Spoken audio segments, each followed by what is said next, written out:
ओ सदके मैं जावा मेरी दिल जानिया, मैं शीश झुकावा मेरी दिल जानिया, तेरे नाम जो कर जावा कम है। बस एक बात कहनी थी पापा, मैं आपको कभी हारने नहीं दूंगी। तू सारे जहां से प्यारी मेरे भारत की बेटी है, सारे जहां पे भारी मेरे भारत की बेटी, दिल जान है शान हमारी मेरे भारत की बेटी, जीती रहो जीतती रहो। बेटा, जो लोग मेहनत का साथ नहीं छोड़ते,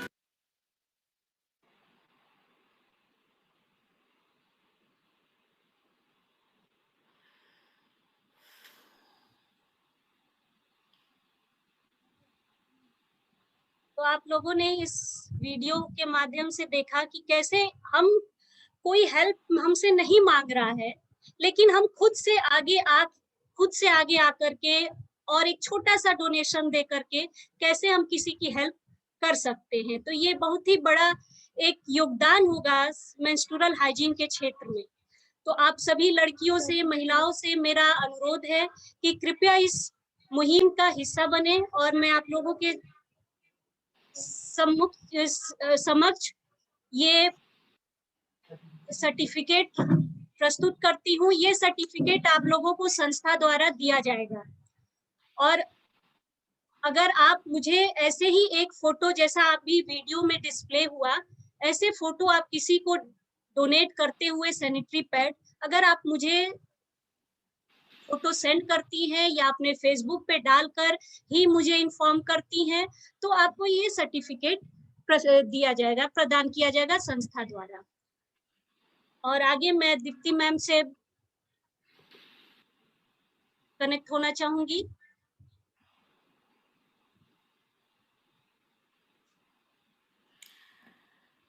जी मैम।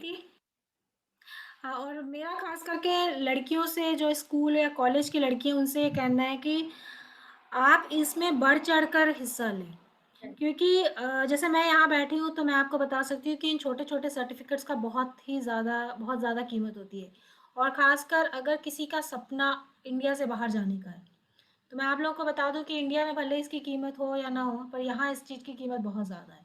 यहाँ पे आपकी पढ़ाई के साथ-साथ आपने समाज के लिए क्या किया, इसकी बहुत बड़ी कीमत है। अगर आपने समाज के लिए, आपने किसी को फ्री में पढ़ाया, आपने मेंस्ट्रुअल हाइजीन पे काम किया, अगर आपके पास ये सर्टिफिकेट हैं, तो आप समझ लीजिए ये आपका बाहर आने का जो पासपोर्ट है उसको इसको स्ट्रॉन्ग कर देगा। तो अगर आप में से कोई किसी का भी सपना है कि वो इंडिया से बाहर आना चाहता है, तो वो इन चीज़ों में काफ़ी बढ़ चढ़ के हिस्सा लें, क्योंकि ये चीज़ आपके लिए बहुत ही बड़ी भी चीज़ मानी, क्योंकि यूके और यूएस जो है वो सिर्फ पढ़ाई नहीं चाहता है, वो नहीं चाहता है कि हम अपनी कंट्री में सिर्फ पढ़े लिखे लोग लाएं, वो ये चाहते हैं कि हम अपने कंट्री में ऐसे लोग लेके आएं जो कि समाज को बेहतर बना सकें। तो ये ध्यान रखें, इसलिए बढ़ चढ़ के हिस्सा लें, ये आपके कॉलेजेस में भी काम करेगा।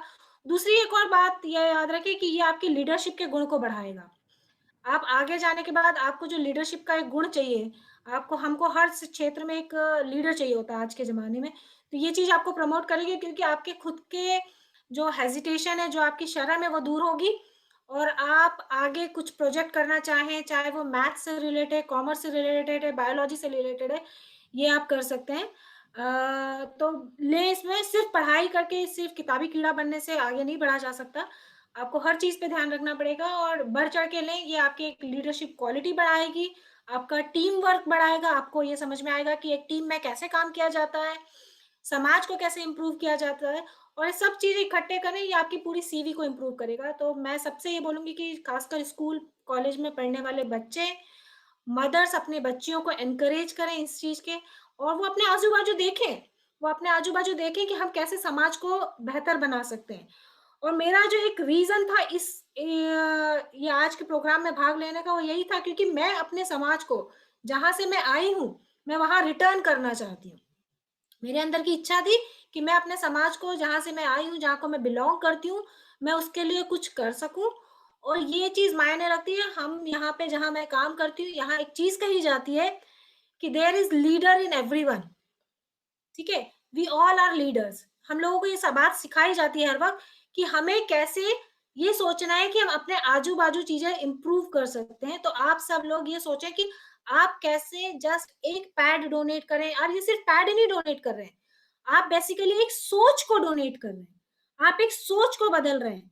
आप ये सोच बदल रहे हैं कि यूज़ द पैड, अवेयरनेस आप कर रहे हैं, आप आगे बढ़ने को बोल रहे हैं। सो एनकरेजिंग एवरीवन, सारी औरतें, और इसको एक चेन चलाएँ। ये एक चेन होनी चाहिए कि एक हमारा एक ये होना चाहिए कि हम इतने सालों में सारी औरतें एटलीस्ट जौनपुर के हर जगह जो है नॉर्मली वो सैनिटरी पैड्स यूज़ करने लगे, और सिर्फ यूज़ ना करें, वो सेफ डिस्पोज़ल भी जाने, और वो अपनी हाइजीन भी जाने, और वो जाने कि डॉक्टर को कब दिखाना है। तो स्टार्ट डूइंग इट। सब सखी फाउंडेशन के साथ, सखी आपकी सखी है। मैं किसी चीज़ को प्रमोट नहीं कर रही हूँ क्योंकि मुझे किसी से कोई एक्स्ट्रा फ़ायदा नहीं है, but I am just doing कि मुझे जो जो मैंने सीखा अपनी ज़िंदगी में, मैं वो रिटर्न कर रही हूँ सोसाइटी को। तो जस्ट डू इट। बस मुझे यही कहना है। जी, जी हमारा मोटो ही है नई सोच नई उड़ान, और अपनी झिझक को तोड़ना। और हमारा as a social living person हमारा दायित्व बनता है कि समाज से, अगर देखा जाए तो बचपन से हम समाज से कुछ लेते हैं जब तक हम यंग या अर्निंग पोजीशन पे नहीं आ जाते हैं। तो जब हम उस स्थिति में आ जाते हैं कि हम कुछ समाज को वापस दे सकते हैं, तो चाहे जो हमारे क्षमता के अनुरूप है, हमें जरूर समाज को कुछ ना कुछ देना चाहिए। जरूरी नहीं है कि हम आर्थिक रूप से ही किसी की हेल्प कर सके। जैसे आपने कहा, एक सोच को भी आगे बढ़ावा देना, ये भी हमारा एक तरह से समाज सेवा ही है। अगला सवाल सुचिता भाभी का है, सुजाता भाभी का, वो अनम्यूट हो जाए।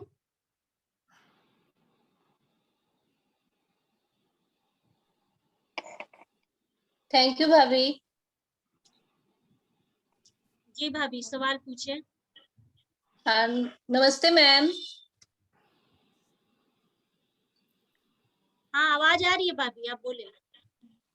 हाँ, मैम, अगर किसी की पीरियड 30 की उम्र या उससे पहले ही बंद हो जाए तो उसे क्या करना चाहिए? हाँ, तो ये थोड़ी इम्पोर्टेंट बात है क्योंकि 30 से पहले बंद नहीं होनी चाहिए। तो अगर वो बंद होता है तो हमें यहाँ पे 2 लोगों का ख्याल रखना है। एक उस खुद का ख्याल रखना है, और उसके घर में रहने वाली बाकी बच्चियाँ, महिलाओं का ध्यान रखना है। तो इसमें कुछ ब्लड टेस्ट, इसको हम बोलते हैं प्रीमैच्योर मेनोपॉज़ कह सकते हैं। तो इसके लिए उसकी खुद की जाँच करवानी, क्योंकि उन उसको अब उसकी बॉडी में इतने जल्दी ये हार्मोन चले गए तो उसकी जो हड्डियाँ हैं वो थोड़ी कमज़ोर हो सकती हैं। तो इसलिए उनको आर्टिफ़िशियल हार्मोन्स दिया जाता है 45 साल तक के लिए, ताकि हर महीने उनको आर्टिफ़िशियल पीरियड्स आते रहें, ताकि उनकी हड्डियाँ मज़बूत रहें। तो जो मैंने हार्मोन्स बताया था ना आपको, एक ईस्ट्रोजन एंड प्रोजेस्टेरोन, पहले का ई और बाद का पी। तो बेसिकली ये जो ई हार्मोन है, ये आपकी हड्डियों को और आपके हार्ट को बचाता है। इसलिए औरतों की हार्ट की बीमारियाँ कम होती हैं। अगर किसी औरत को 35-30 साल में ही बंद हो जा रहा है, तो इसका मतलब जो उसे बेनिफिट मिलना चाहिए था उसके 45 साल की उम्र तक का, वो उसको नहीं मिल रहा है। तो उसका हार्ट, उसकी हड्डियाँ थोड़ी कमज़ोर हो जाएँगी। तो इसलिए उनको आर्टिफ़िशियल पीरियड्स लाए जा सकते हैं, तो जिसके लिए डॉक्टर्स मेडिसिन देते हैं। बच्चे के लिए, उनके लिए थोड़ा मुश्किल है, उसके लिए उन्हें आईवीएफ की ज़रूरत पड़ेगी, और वो थोड़ा कॉम्प्लिकेटेड है। उसके लिए एक प्रॉपर बहुत अच्छे आईवीएफ कंसल्टेंट से बात करनी पड़ेगी। नॉर्मल नहीं जो कि हर कोई कर रहा है, क्योंकि ये थोड़ी-सी कॉम्प्लेक्स चीज़ें हैं, और उसकी बाकी उसके थायरॉइड का चेक करना और दूसरे हार्मोन को चेक करके उनकी ज़रूरत है तो वो करना है। अब ये तो उस पेशेंट के बारे में बात होती है, लेकिन उसी टाइम पे हमें ध्यान रखना उसके घर में रहने वाली दूसरी बच्चियों के, जो कि सपोज़ 12-13 साल की हैं, 20-21 साल की हैं। क्योंकि इनका ध्यान रखना, इनके में चांसेस हो सकते हैं वो चीज़ होने के, क्योंकि वो सेम जीन्स आ सकते हैं। तो इन बच्चियों की काउंसलिंग करना, और आजकल तो मेडिकल साइंस इतना आगे हो गया है कि अगर ये बच्चियाँ समझ लें 22-23 साल की हैं, तो और इनमें भी पता चल गया है कि उस तरह की प्रॉब्लम आ सकती है, तो या तो हम, अगर वो शादीशुदा है तो हम उनको ये एडवाइस करते हैं कि अपनी फैमिली जल्दी कंप्लीट कर लें, क्योंकि वो मुश्किल आएगी। और अगर शादीशुदा नहीं है तो मेडिकल साइंस इतनी आगे बढ़ चुकी है कि फिर हम उनसे ये कहते हैं कि आप अपने अंडे को प्रिज़र्व कर लें, मतलब कुछ अंडे को आप सेव कर, आईवीएफ यूज़ हो जाए। बात इन में ये होती है कि इनका बायोलॉजिकल क्लॉक जो है वो थोड़ा ऐसा सेट होता है कि इनके अंडे जो खत्म होने चाहिए थे 45-50 साल में, वो 30 साल में खत्म हो चुके हैं। प्रॉब्लम इनकी ये है। तो बेसिकली हमें उनका हेल्थ और उनके अंडे दोनों को बचाना है। तो अगर इस तरह का कोई है और आपको पता है कि आपके किसी रिश्तेदार में कोई है, तो प्लीज किसी डॉक्टर, अच्छे डॉक्टर से मिलें और कंसल्ट करें कि आपकी हेल्थ और बचे हुए घर में लोगों की हेल्थ को कैसे इम्प्रूव किया जा सके। मैम एक क्वेश्चन और था कि आजकल ओवरी में सिस्ट बहुत सुनाई दे रहा है बच्चों में, ये किस वजह से होता है? तो अब ये सिस्ट जो होता है ना, दो तरीके का होता है। एक होता है फंक्शनल सिस्ट होता है और एक होता है simple cyst, complex cyst, non functional cyst होता है। अगर ये छोटा मोटा फंक्शनल सिस्ट है तो हम डरते नहीं है, कुछ बात नहीं, अपने आप चला जाएगा। दूसरी एक बड़ी कॉमन बात चल रही है पॉलीसिस्टिक ओवरी, जिसको बहुत लोग सोचते हैं कि वो सिस्ट है। तो बेसिकली वो पॉलीसिस्टिक है, वो सिस्ट नहीं है। वो कंडीशन जो है, वो जो सबसे पहले मैंने बताया था कि मीठा और वो खाना, वो जो है वो इंडिया में बहुत कॉमन होती चली जा रही है धीरे धीरे। तो उसके लिए आप protein, high protein diets is very important and junk food को कम करना इज वेरी इंपॉर्टेंट। ये बहुत ज्यादा जरूरी है क्योंकि polycystic ovary is very common in India, very very common. और दिन पे दिन ये बढ़ती चली जा रही है। तो अपनी बच्चियों को ये बताएं कि किताबी कीड़ा के बदले में थोड़ा सा बाहर निकले। हम बच्चों को पढ़ाने में तो बहुत लगा दे रहे हैं, लेकिन हम उन्हें चलाना फिराना बहुत कम कर दें। तो इम्प्रूव, लेट देम वॉक, उनको चलाना शुरू करें थोड़ा सा। और दूसरा, उनके खान पान ध्यान दें कि वो प्रोटीन, हाई प्रोटीन डाइट खाएं, ताकि पॉलीसिस्टिक ओवरी की प्रॉब्लम थोड़ी कम हो। अगर वो नॉर्मल सिस्ट होता है, सिंपल सिस्ट है, तो हम ज़्यादा डरते नहीं है, वो अपने आप चला जाता है। अगर उसका साइज 4 सेंटीमीटर से ज़्यादा है तो फिर सिर्फ हर 3 महीने पे अल्ट्रासाउंड करके देखा जा सकता है कि वो बढ़ तो नहीं रहा है। अगर वो बढ़ नहीं रहा है तो फिर डरने की कोई बात नहीं है, फिर उसको आप ऐसे चलने दें, अनलेस आपको सडनली पेट में दर्द न हो। अगर सडनली दर्द होता है तो फिर ऑपरेशन की जरूरत पड़ सकती है। अगर ये कॉम्प्लेक्स सिस्ट है जो कि अल्ट्रासाउंड पे पता चलता है, तो फिर उसके लिए इलाज थोड़ा लंबा हो जाता है। थैंक यू मैम, बहुत अच्छी जानकारी दी, आपका बहुत बहुत धन्यवाद। प्रीति भाभी, आप किसी और को दे सकते हैं। जी, अगला सवाल अंजू भाभी का है।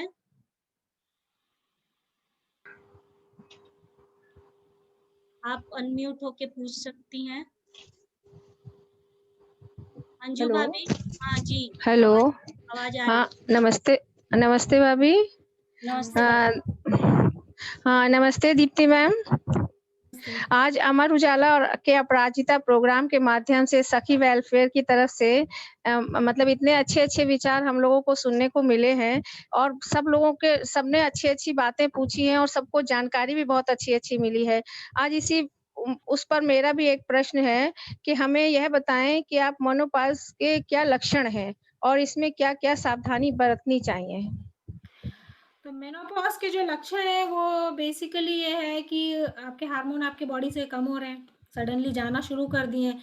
तो जो आपके बचे कुछ अंडे हैं वो बहुत जल्दी खत्म होना शुरू हो जाएंगे। तो इसका मतलब ये है कि वो जो साइकिल है, वो आपकी महीना है जो वो इरेगुलर हो जाएगा, यानी कि वो कभी भी आना शुरू हो जाएगा, क्योंकि वो अब बॉडी क्या है, उस अंडों को जल्दी जल्दी खत्म करना चाह रही है। बहुत ही कम बचे हैं, जब 10,000 अंडे बच जाते हैं तब मेनोपॉज के सिम्टम आना शुरू हो जाते हैं। तो उसके कारण, ये हार्मोनल इम्बैलेंस के कारण औरत को सडनली बहुत तेज गर्मी लग सकती है, फिर एकदम से ठंडा लग सकता है और पसीना आ सकता है। ये एक सिम्टम होता है, इसको क्लाइमेक्टेरिक बोलते हैं। दूसरा, उसके पीरियड बहुत इरेगुलर हो सकते हैं, वो 15 दिन, 10 दिन, 25 दिन, 21 दिन, 45 दिन कभी भी आ सकते हैं और बहुत लंबे ड्यूरेशन के आ सकते हैं। शुरू में लंबे लंबे आ सकते हैं कि 5, 7, 10 दिन चले जा रहे हैं। अगर ये इतने चल रहे हैं कि औरत का खून कम होने लग गया, तो फिर डॉक्टर की सलाह लेनी पड़ेगी, क्योंकि तब ऐसी दवा देनी पड़ेगी कि ये बंद हो जाए, मतलब टाइम से बंद हो जाए, 7 दिन बाद बंद हो जाए, ताकि वो ब्लीड ना करे। तीसरी प्रॉब्लम ये हो सकती है, उसके मूड चेंज हो सकते हैं, क्योंकि हार्मोन्स का ये सारी बातें आ रही हैं। ये तकरीबन 1 से 2 साल चलता है। इस टाइम अगर नॉर्मल लाइफस्टाइल चेंजेस करें, थोड़ा सा अपनी एक्टिविटीज को रखें, ढीले कपड़े पहने, अपने आप को जाने कि हाँ ये हो रहा है, तो काफी हेल्पफुल करता है। अगर इससे आपको चीजें सॉल्व नहीं हो रही है, तो आपकी डॉक्टर जो है वो आपको मेडिसिन दे सकती है, जो कि धीरे धीरे इस पीरियड को ओवरलैप करते हुए निकाल के ले जाएगी, धीरे धीरे। सोया प्रोडक्ट, या फिर इस टाइम पे अगर सोयाबीन के प्रोडक्ट थोड़ा सा लेने शुरू करें, बहुत ज़्यादा नहीं, हल्का लेना शुरू करें अपनी डाइट में, रोज नहीं पर 10 दिन में एक बार सोया प्रोडक्ट खाना शुरू करें तो भी थोड़ा असर पड़ता है। तो सब नॉर्मल चीज़ों से करें, एक बार इस चीज़ से आप निकल जाएँगे। आपको मूड चेंज बहुत ज़्यादा होते हैं, तो लोगों से बातें करें, आपकी जो फ़ेवरेट चीज़ें हैं वो करने की कोशिश करें, आपकी जो इच्छाएँ वो करें। अच्छा मैम, जैसे जिस समाज में हम लोग रहते हैं, सबको इन सब की जानकारियाँ नहीं होती हैं ज़्यादातर, है ना? और समझ नहीं पाता है कि कोई क्या है। जैसे हमारा ही ये सब पीरियड वगैरह बंद हुआ था, तो हमको भी कोई जानकारी नहीं थी, मगर हमने ऐसा महसूस किया कि उसके बाद से मेरा वज़न भी बहुत बढ़ रहा है और आँखों पे चश्मा भी लग गया है। और जो वज़न हम चाहे डाइटिंग कर लें, चाहे योगा कर लें, कुछ भी कर लें, उससे कम नहीं होता है। तो ये इसको कैसे मेंटेन किया जाए? हाँ, तो बेसिकली ये चश्मा तो लगा इसलिए क्योंकि उम्र के साथ उसका इससे कोई रिश्ता नहीं है, पहली बात। जी। वो तो उम्र के साथ लग गया, ठीक है? हाँ। वो अलग चल रहा है। लेकिन इसके कारण वज़न इसलिए बढ़ना शुरू हो गया क्योंकि वो जो बॉडी फैट है, जो है, वो डिपॉज़िट अब होना शुरू हो जाता है। तो जो हमारा जो हार्मोन का जो पी वाला हिस्सा है ना, वो नहीं है अब हमारे पास। अब वो नहीं है। और अब जो ई है, एस्ट्रोजन है, वो भी दूसरे तरीका है। तो वो सारे फैट को इकट्ठा करना शुरू कर देता है। तो इसको निकालना थोड़ा मुश्किल होता है। उसके लिए आप पहले से ही आप उस टाइम करना शुरू करेंगे तो मुश्किल है। इसलिए एडवाइस किया जाता है कि अगर हम थोड़ा वॉक करना शुरू करें शुरू से ही, एनकरेज करें हम बच्चों को पहले से ही, so you can maintain that time. अगर अभी से शुरू करा जाए वॉकिंग तो आप मेंटेन कर सकते हैं। जैसे वेस्टर्न कंट्रीज में यहाँ का बता रहे हैं, यहाँ वॉकिंग का बहुत ट्रेंड होता है। यहाँ पे 10-10 किलोमीटर रोज लोग चलते हैं। मतलब मेरा नहीं, हाँ, हम भी 5 किलोमीटर प्रतिदिन चलते हैं, मगर उसके बाद भी कोई फ़र्क नहीं पड़ता। लेकिन आप देर से शुरू हुई ना, हाँ, ये बात है। प्रॉब्लम ये हुई कि आपको जम गया है। अगर आपने ये चीज़ 30 साल की उम्र से शुरू हुई होती तो जम नहीं पाता। जैसे मैं आपको बता रही हूँ, मेरा बेटा 9 साल का है, कल वो 20 किलोमीटर चला है। हाँ। यहाँ पे इतना चला जाता है, यहाँ बहुत चलते हैं, यहाँ बहुत चलते हैं लोग, इसलिए वो बहुत पतले होते हैं। हाँ, धन्यवाद मैम जानकारी देने के लिए, और हम भी कोशिश करेंगे कि आगे हम जिसको भी दे सकें, ये सब जानकारियाँ देंगे कि जो हमने झेला है वो और लोग ना झेल पाएँ। Thank you ma'am. अगला सवाल आंचल झा का है। कृपया आप अनम्यूट हो जाएं।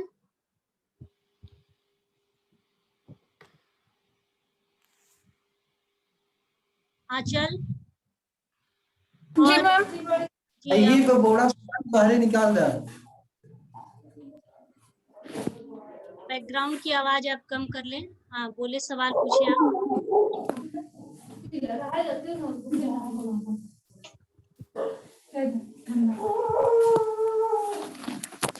आंचल। जी जी। हाँ, सवाल पूछिए।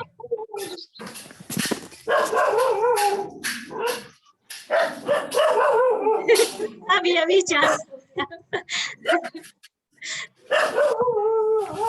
आप पूछिए, सवाल पूछिए आप। जी, गुड आफ्टरनून मैम। हम ये पूछना चाहते हैं कि क्या फैट्स को जलाना हेल्दी है? हेल्थ के लिए कोई नुकसान तो नहीं होगा? नहीं, उससे आपका हेल्थ का क्या रिश्ता है? नहीं मैम, सुनने में आता है कि पैड्स जलाने से कुछ हम भी सुने हुए हैं कि कुछ हमारे शरीर पे उल्टा इफेक्ट पड़ता है। तो ये गांव में ऐसी प्रचलन है, ऐसी बातें चलती हैं गांव में। तो ये लड़की जो है हमारी अभिव्यक्ति कार्यक्रम की पार्टिसिपेंट है। इसने अभिव्यक्ति जो कार्यक्रम किया था, हम लोगों ने कराया था, उसमें इसने ये रूरल एरिया से बिलोंग करती है, तो इसलिए इन्होंने ये सवाल शायद सुना होगा, इसलिए ये पूछ रही हैं। और मैंने भी ये सुना है कि पैड्स को अगर कोई जला देता है तो आपके ऊपर कुछ असर पड़ेगा, तो इसीलिए लगता है इन्होंने ये सवाल पूछा है। अच्छा, बड़ा अच्छा सवाल है फिर तो, क्योंकि मुझे पता नहीं था। पर मैं आपको एक चीज जानकारी देती हूँ कि जब आप लोग हॉस्पिटल जाते हैं, ठीक है, जब आप हॉस्पिटल जाते हैं, जब लड़की की डिलीवरी होती है, तो आपका वो जो आफ्टर बर्थ जो प्लेसेंटा होता है ना, जो निकलता है, आपका जो ब्लीडिंग होती है, आपके जो वो पैड्स यूज करते हैं, वो सब जलाए जाते हैं। वो सब जलाए जाते हैं, ठीक है। तो उससे कुछ असर नहीं होता है ना। इसका ये सिर्फ एक सोच है, ये सिर्फ कहा जाता है। ये बहुत गलत बात है कि अगर इस तरह की बातें की जाती। मैं जलाने के बहुत फेवर में इसलिए नहीं होती हूँ क्योंकि वो इन्वायरमेंट को खराब करता है, धुआं निकलता है।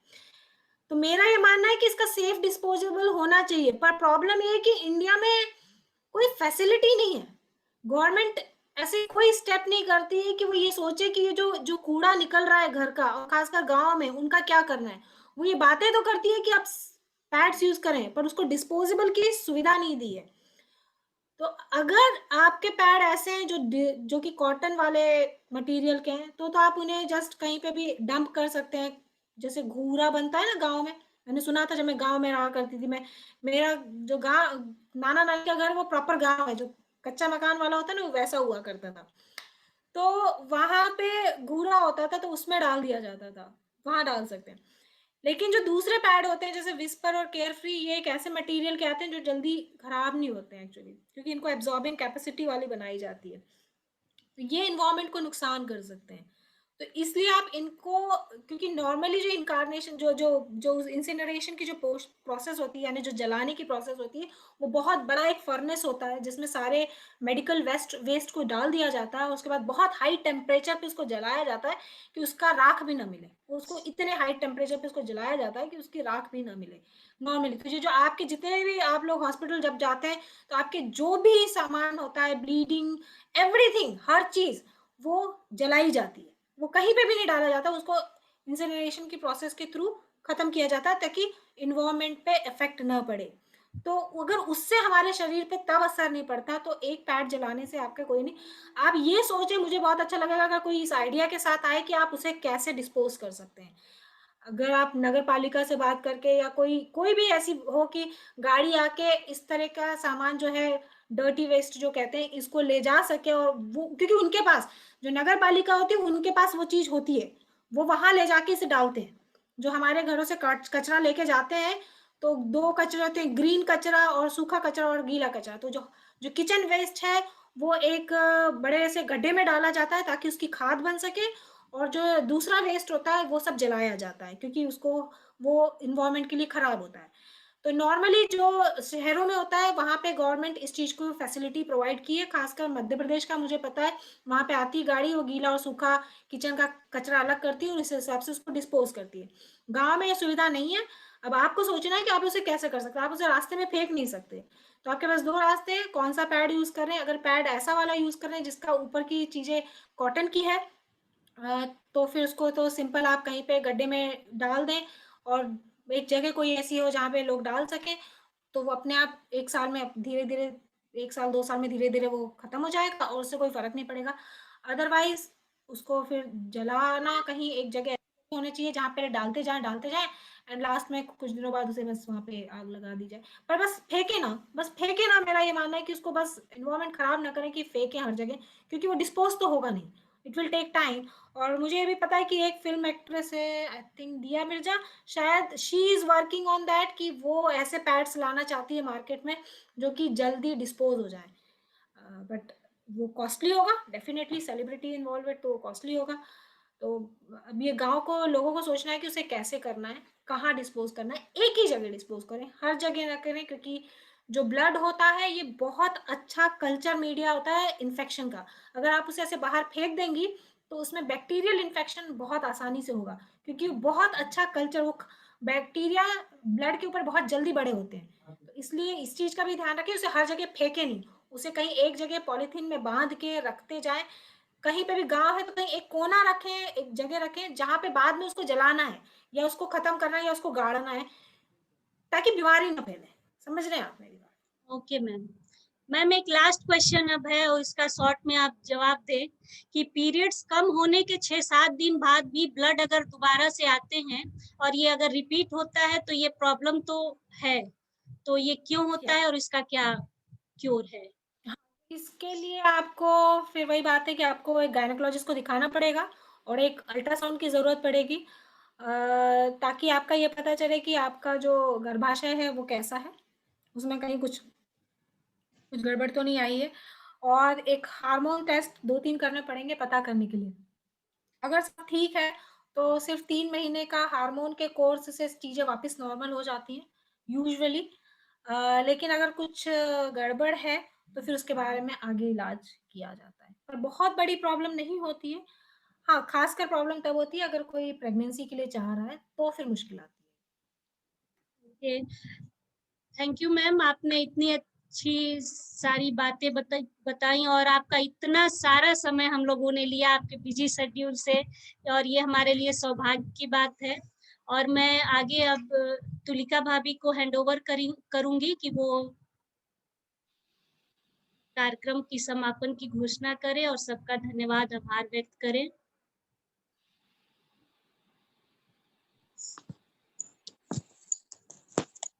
धन्यवाद प्रीति भाभी। आज के इस वर्चुअल संगोष्ठी की अध्यक्षता कर रही श्रीमती प्रीति गुप्ता जी का मैं हृदय की गहराइयों से अभिनंदन करती हूँ, जिन्होंने इतनी अच्छी वर्चुअल बैठक की और हम लोगों को बहुत सारी जानकारी मिली। और सखी वेलफेयर टीम की अध्यक्ष, उनकी सारी सखियां निरंतर गांव में जाके महिलाओं को, बच्चियों को उनके स्वास्थ्य के बारे में लेके, उनकी शिक्षा को लेकर के निरंतर कार्य कर रही हैं, जो हम लोगों के लिए एक बहुत गौरवपूर्ण बात है। और बहुत अच्छा लगता है इस क्षेत्र में हम लोग काम कर रहे हैं, हम सखियां मिल के काम कर रहे हैं। इसके लिए प्रीति भाभी को बहुत बहुत धन्यवाद, बहुत बहुत आभार कि वो हम लोगों को इस कार्य क्षेत्र की तरफ लेके आगे बढ़ रही हैं। बहुत अच्छा लगता है। और इसी क्रम में मैं डॉक्टर दीप्ति जायसवाल जी का भी हृदय की गहराइयों से आभार व्यक्त करती हूँ, जिन्होंने अपना कीमती समय निकाल करके हमें बहुत सारी महत्वपूर्ण जानकारियों के बारे में बताया कि हमें पीरियड्स के दौरान किन किन बातों का ध्यान करना चाहिए, स्वच्छता कैसे रखनी चाहिए, अगर कोई प्रॉब्लम है तो हमें कैसे डॉक्टर से सलाह लेनी चाहिए। बहुत सी ऐसी बातें जो हमें नहीं पता थी, आज मैम की वजह से हमें पता चली है। मैम आपका बहुत बहुत आभार, बहुत बहुत धन्यवाद। आपने बहुत सारी बातें हमें बताई। Thank you so much ma'am. और इसी क्रम में मैं मैम डॉक्टर जानवी श्रीवास्तव जी का भी हृदय की गहराइयों से आभार करती हूँ कि उन्होंने भी जब पीरियड्स के दौरान छोटे बच्चियों को कैसे स्ट्रेस होता है और उस टाइम हमें कैसे रिएक्ट करना चाहिए बच्चों के साथ, या घर के बड़ों को कैसे रिएक्ट करना चाहिए, आपने बताया। और आप लगातार सखी टीम का मार्गदर्शन करती रहती हैं और आपका साथ हमें हमेशा मिलता रहता है। धन्यवाद जानवी भाभी। और आखिरी में मैं मनीष भैया, अमर उजाला के संपादक, उनका भी हृदय की गहराइयों से आभार करती हूँ कि उनका भी साथ हमारी सखी टीम को लगातार मिलता रहता है। धन्यवाद मनीष भैया। और यहाँ उपस्थित सभी बहनों को, सभी सखियों को, जो भी गांव से, शहर से जो भी जुड़ा है, उन सभी का मैं हृदय की गहराइयों से आभार व्यक्त करती हूँ कि उन्होंने अपना कीमती समय हमें दिया, मैम को सुना, उन्हें बहुत सारी जानकारी मिली होगी। निश्चित रूप से आप लोगों को आज की इस बैठक से, इस वर्चुअल मीटिंग से बहुत सारी जानकारियां मिली होंगी। और बस मैं यही कहना चाहती हूँ कि बहुत अच्छी आज की ये वर्चुअल संगोष्ठी थी, हम सब लोगों के लिए बहुत ही फायदेमंद थी। और धन्यवाद। थैंक यू तुलिका भाभी। और मैं आप लोगों से ये कहना चाहूंगी कि आगे फिर हम ऐसी बैठक आयोजित करेंगे और दीप्ति मैम का फिर से सहयोग लेंगे।